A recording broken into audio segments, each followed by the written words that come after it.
Terima kasih untuk Anda yang sudah masih bergabung bersama kami di ID Session Closing. Pemirsa, di segmen ini kita akan coba review bagaimana jalannya perdagangan di sepanjang hari ini.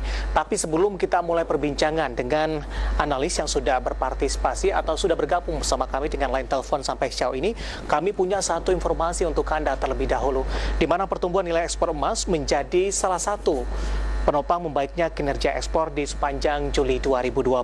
Pertumbuhan nilai ekspor emas ini dipengaruhi oleh kenaikan harga emas itu sendiri.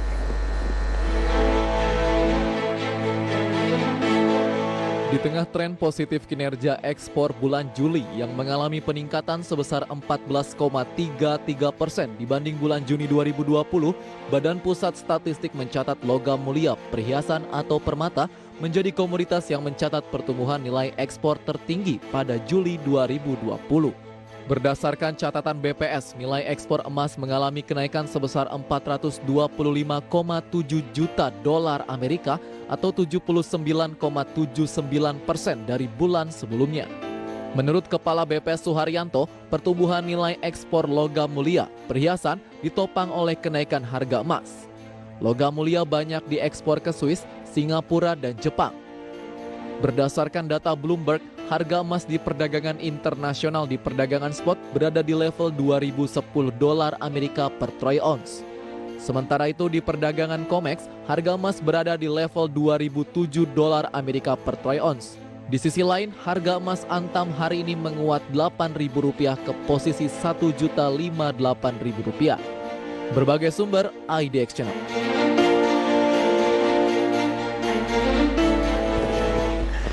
Dan pemirsa, untuk mereview perdagangan di sepanjang hari ini sudah terhubung bersama kami melalui line telepon ada Bapak Ivan Rosanova selaku Elite Wave Expert PT Kanaka Hita Solvera. Kita akan langsung sapa saja. Pak Ivan, apa kabar Pak? Baik Mas. Terima kasih Pak Ivan sudah meluangkan waktu di IDX Channel Pak.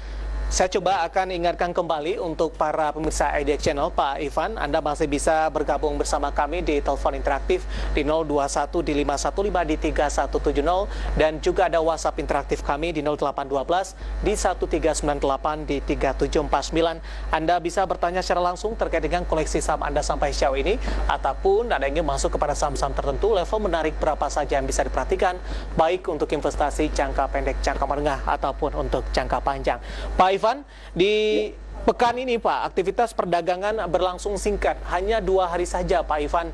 Bagaimana Anda melihat pola pergerakan IHSG di 2 hari perdagangan di pekan ini? Kemudian juga sikap dari para investor, terutama dari sisi investor asing, Pak Ivan.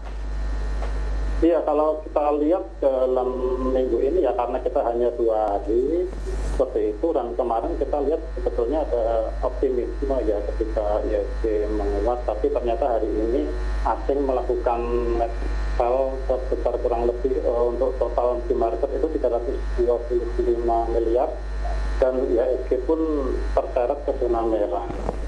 Dan ini kita untuk minggu ini di hari Kamis dan Jumat besok otomatis kita tidak ada perdagangan, dan kalau melihat untuk Dow pun saya melihat ada kecenderungan untuk mulai terkoreksi ya, sehingga yang menjadi kekhawatiran dan prediksi saya sih untuk saat ini karena ya itu sudah berada di akhir dari wave 5 dari wave C, baik, maka sudah sangat berisiko untuk terjadi aksi profit taking yang menimbulkan koreksi yang lebih agresif lagi.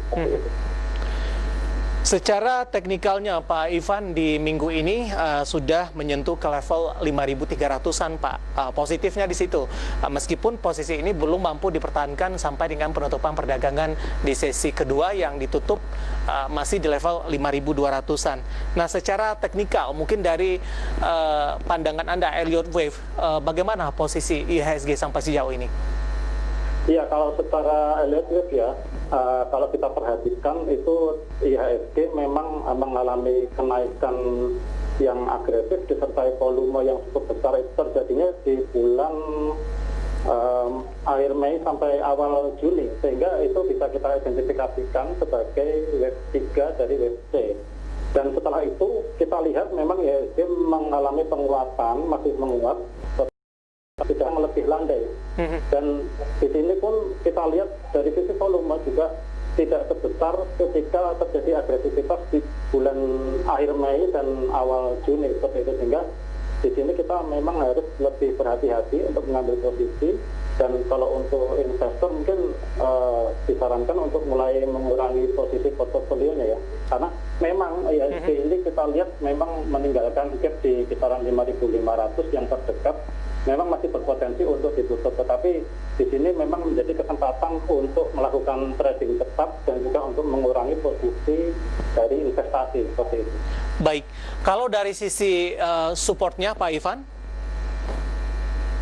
Oke, kalau untuk support terdekat saat ini IHSG ada di level 5.100. Ya. Ya, untuk selanjutnya IHSG jika level 5.100 ini ternyata tidak mampu menahan koreksi yang terjadi, maka target selanjutnya ada di sekitar 4985. 4985. Artinya ini masih ada potensi IHSG akan menembus di bawah level 5.000-an Pak Ivan. Iya, sehingga saat ini karena kalau kita lihat pun saat ini kenaikan memang sifatnya kurang didukung dengan volume yang cukup solid ya, karena kalau kita bandingkan dengan kenaikan di bulan Juli, di akhir bulan Juli, itu volume yang terjadi saat ini masih di bawah volume di periode tersebut, sehingga kenaikan ini bisa kita identifikasikan sebagai wave 5 atau akhir dari wave C. Baik, tadi Anda rekomendasikan lebih ke arah untuk trading cepat saja. Ini berlaku untuk sektor-sektor tertentu atau sektor apa saja, Pak Ivan? Ya, kalau secara sektoral memang kita masih bisa melihat di sektor mungkin dari infrastruktur, kemudian ada sektor trade dan juga sektor CPO ya, karena kalau kita lihat hari ini tadi pagi juga harga CPO juga masih kecenderungannya masih menguat seperti itu, dan kalau melihat secara umum dari saham-saham sektor CPO itu memang masih ada potensi untuk terjadinya penguatan lagi. Oke, bisa diulang Pak, tadi Anda katakan ada infrastruktur, CPO, untuk sektor lainnya? Kemudian untuk basic industri juga ada, kemudian ada dari sektor trade juga bisa diperhatikan. Oke, dari sisi pemilihan sahamnya seperti apa Pak Ivan? Ya, kalau dari pemilihan saham beberapa yang saya rekomendasikan itu ada LPPF ya, LPPF dan MAPI itu dari sektor trade. Kemudian dari basic industry itu ada Tekim dan juga BRPT. Kemudian untuk saham defensif dari sektor infrastruktur itu ada Telkom. Ya. Ambil posisi di level-level saat ini atau di current price Pak Ivan? Oke, kalau untuk saham seperti LPPF ini saya rekomendasikan secara umum ya, saya rekomendasikan untuk buy on weakness ya, karena saya mengantisipasi apabila ternyata hari Senin nanti mulai terjadi koreksi, sehingga kita untuk LPPF itu bisa melakukan buy di area 1240 sampai dengan 1270. Kemudian level supportnya ada di 1185, kemudian untuk resisten ada di 1470 dan 1540.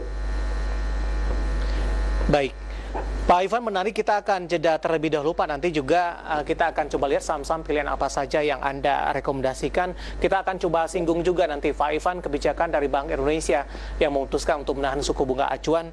Apakah ini ada korelasinya juga, terutama untuk sektor-sektor yang sensitif dengan kebijakan ini.